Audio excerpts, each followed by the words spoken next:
You've always been told that you think too much, that you overanalyze everything, that your mind doesn't know how to rest. But what if it weren't a problem? What if you weren't exaggerating anything? Why doesn't your head work on autopilot like everyone else's? Why do you see things that others don't even perceive?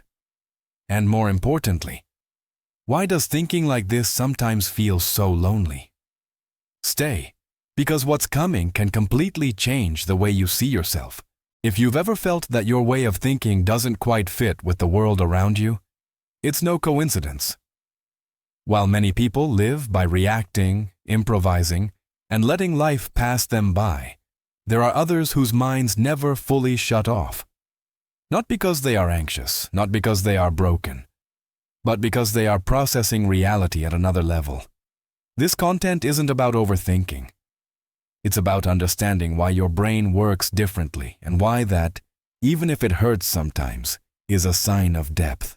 Next, we are going to walk through 8 subtle thoughts that prove you aren't thinking too much, but thinking deeper. Most minds operate on autopilot. They repeat routines, accept simple explanations, and rarely question what's happening in the background. Yours doesn't. Yours is constantly analyzing, checking, connecting invisible dots. While others just move forward, you observe the entire system. You don't settle for what seems obvious. Your brain is running a continuous analysis, as if it were always scanning reality in search of consistency. This isn't anxiety. It's cognitive depth. It's the ability to notice minute details, subtle inconsistencies, and nuances that go unnoticed by most. You don't simply react to what happens, but try to understand why it happens. And that constant mental effort is what is often confused with overthinking. The truth is that you aren't trapped in your thoughts. You are operating on a deeper layer of the human experience. While others just live through events, you also interpret them. While others accept quick answers, you stay with the question. And that, although it can be exhausting, is the foundation for everything that follows. Let's be honest. How many times have you reenacted an entire conversation in your head with someone who doesn't even know that dialogue exists? In the shower, walking down the street, or just before bed, your mind starts building scenarios. Possible answers, rebuttals, awkward silences, even a perfect closing that is never actually spoken aloud. To many, this seems like paranoia. To others, insecurity. But it isn't. What's actually happening is that your brain is running simulations.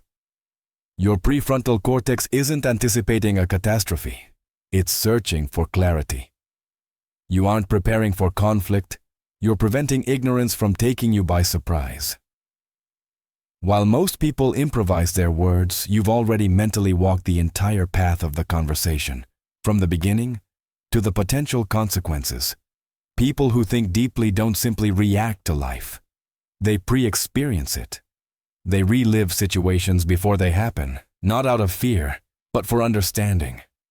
Your mind doesn't tolerate gaps. It needs to understand how the pieces fit before moving them. That's why you rehearse. That's why you analyze. Not to win arguments, but to avoid betraying yourself with a superficial answer.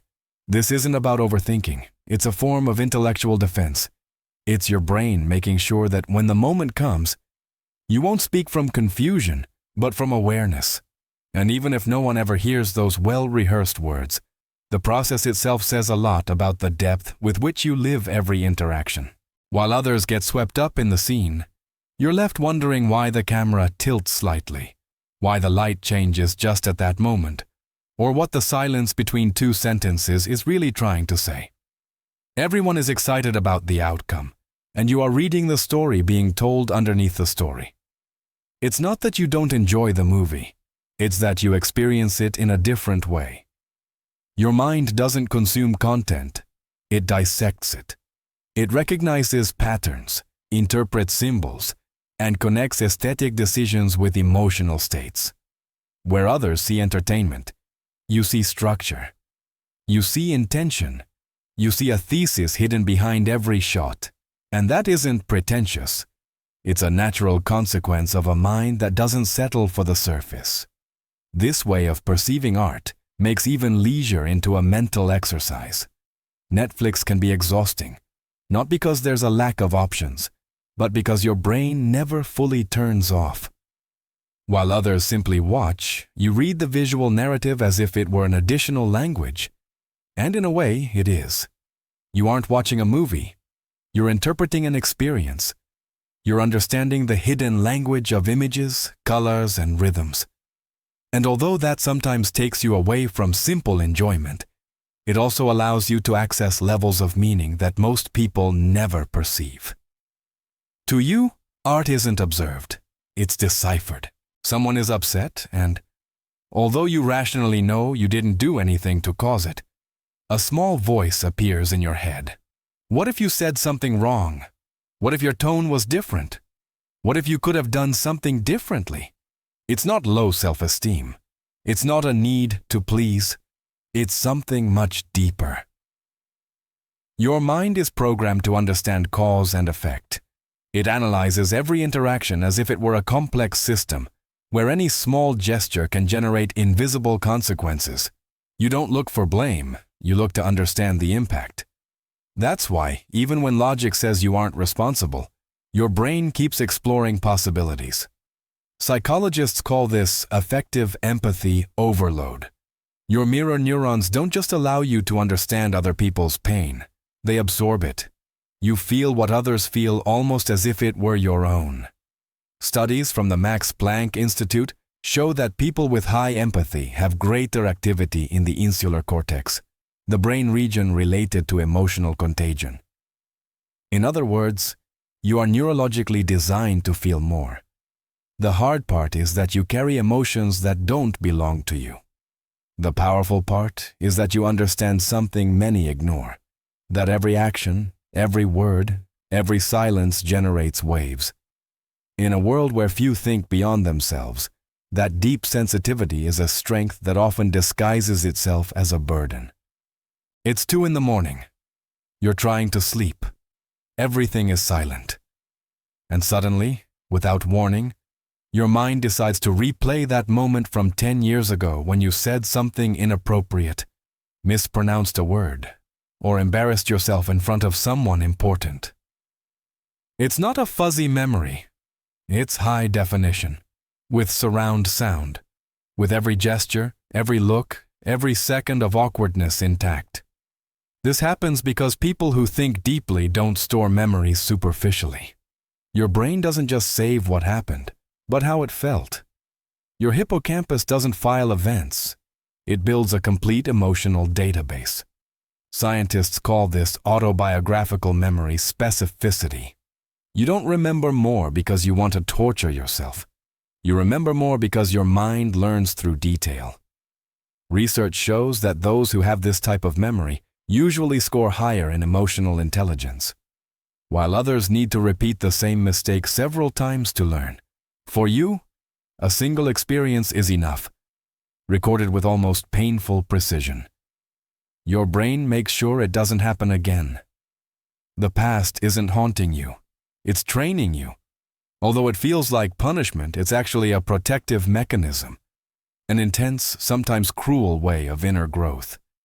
Where others forget and repeat, you remember and evolve. And that mental archive full of awkward moments isn't a sentence. It's silent proof of how much you've learned. Someone asks how you are. You answer fine, and you? And inside, you feel something shut down. You don't hate people. You hate conversations that go nowhere. The weather, weekend plans, comments repeated over and over without leaving a mark. Your mind isn't made to fill silences. It's made to explore meaning. When someone speaks to you, you want to go further, to talk about real fears, uncomfortable questions, and thoughts that are usually kept inside. Not because you want to impress anyone, but because your brain needs substance. Small talk feels like fast food for a mind that is hungry for philosophy. The default mode network, the part of the brain active when we aren't focused on a specific task, never fully rests in your case. It's constantly searching for meaning, connections, and purpose. That's why empty conversations drain you. Not because you're arrogant, but because they don't nourish you. Studies show that people who have deep and meaningful conversations report higher levels of satisfaction and well-being. For you, connecting isn't about exchanging words. It's about truly meeting someone. And although that might make some gatherings feel awkward, it also explains why, when you do connect with someone, the connection isn't superficial. It's real. It's deep. It's rare. Someone says they're fine, but their voice drops just a fraction of a tone. They smile, but their eyes don't match the gesture. No one else seems to notice. You do. Not because you're suspicious, but because your mind is reading beyond the words. While many stick to the explicit message, you catch the invisible language that leaks into gestures, pauses, and the energy of the moment. Your limbic system works like advanced emotional recognition software. It analyzes faces, postures, and micro-changes without you having to think about it consciously. Psychologist Paul Ekman discovered that these micro-expressions last only a fraction of a second, and that most people never detect them. Your brain, however, registers, compares, and interprets them almost instantly. That's why you know something isn't right long before you can explain it with words. You perceive when someone fakes enthusiasm, when a relationship is slowly dying, or when someone is lying to themselves. Seeing so much can be exhausting. Sometimes you wish you didn't notice anything and could live more lightly. But this sensitivity also means you see people as they are, not just how they want to be seen. It's not paranoia. It's sharpened perception. It's the ability to read what isn't said. And although that clarity sometimes feels heavy, it's also one of the deepest forms of human understanding. Why do we work so many hours? Why is this lifestyle considered normal? Who decided this is how things should be? While most people follow the script without stopping, you wonder who wrote it. It's not rebellion for the sake of being contrary. It's intellectual curiosity in its purest form. Your brain doesn't accept ideas by default. It examines them. It takes them apart. It compares them with reality. Philosophers call this epistemic curiosity, the deep drive not to settle for the what, but to always go for the why.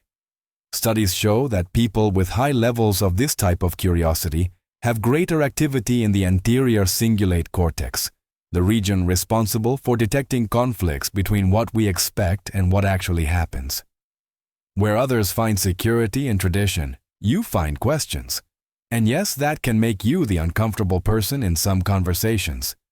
But it also means you aren't living on autopilot. You're awake. Aware.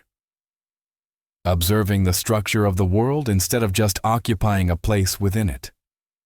Questioning doesn't distance you from life. It brings you closer to it from a more honest place.